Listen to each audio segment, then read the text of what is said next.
Alain de Luzan, quel moment la géobiologie a débarqué dans ta vie? Très tôt sans dire son nom, parce que j'avais des perceptions extrasensorielles assez jeunes. Ensuite j'étais pensionnaire pendant 10 ans et tous les 3 mois on changeait les plans de dortoir. Donc selon l'emplacement des lits, j'étais bien, ça marchait en sport et à l'école, ou au contraire ça ne marchait plus. J'avais des douleurs inexpliquées, où je m'étouffais, etc., où j'étais fatigué le réveil au matin. Les 3 mois suivants, j'étais en pleine forme.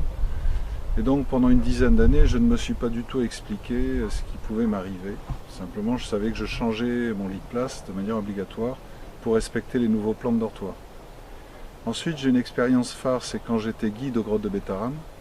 Parce que là, j'ai exploré la Terre en sous-sol, je la faisais visiter à des groupes de 60 à 120 personnes, à 800 mètres sous le sommet de la montagne, et je les promenais sur les cours d'eau souterrains. Ensuite, j'étais officier renseignement à l'armée de l'air, où j'ai découvert les hyperfréquences avec les radars. J'ai découvert le nucléaire aussi, j'ai reçu une formation là-bas.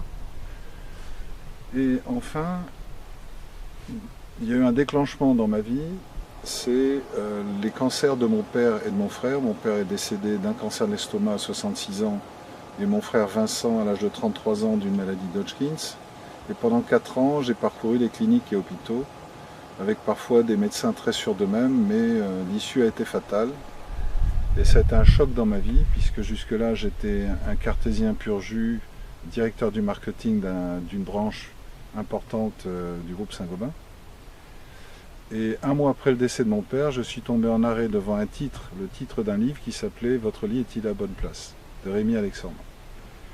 Je n'ai jamais lu un livre aussi vite. À 2 heures du matin, je l'avais terminé. Je fabriquais un lobe antenne en forme d'alpha avec un fil de cuivre.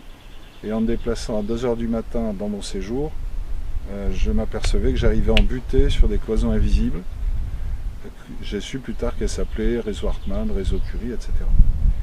Donc c'est comme si la lumière s'était faite dans la nuit. Alors à partir de là, j'ai cherché à suivre des cours de géobiologie.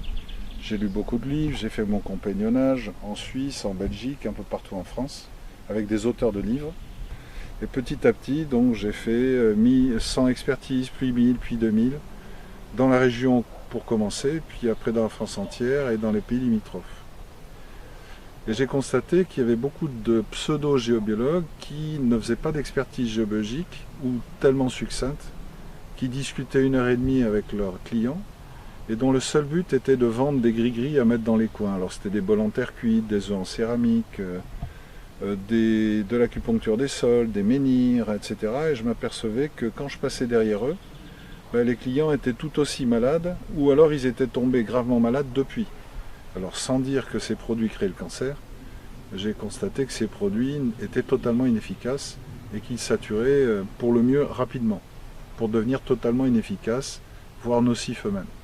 Donc j'ai créé Géobios dans les années 1994-95 et arrivé à l'année 2005, j'ai décidé de créer une école. Alors je donnais déjà des cours de manière plus ou moins formelle depuis 1991. Mais j'ai structuré la formation à travers 6 modules un week-end chacun, puis un stage professionnel avec beaucoup d'expertise terrain et habitation. C'est là que nous sommes.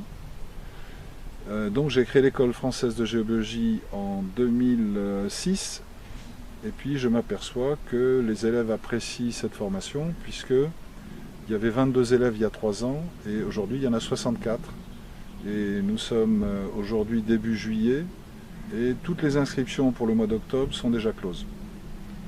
Donc il y a une véritable demande de la clientèle.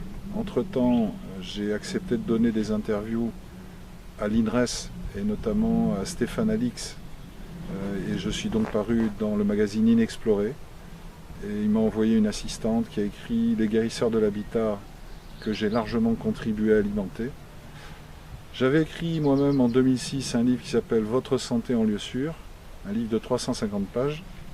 Et par chance, il a été préfacé par un jury des prix Nobel de physique, qui était mon client sans que je sache qu'il soit jury des prix Nobel depuis 5 ans, et qui m'a conforté dans ma démarche, en me conseillant de m'entourer de spécialistes de la chimie, de la biologie, de la physique, de créer des forums, de façon à donner à la géobiologie ses lettres de noblesse, parce qu'il en avait compris l'importance, à travers l'amélioration de sa santé.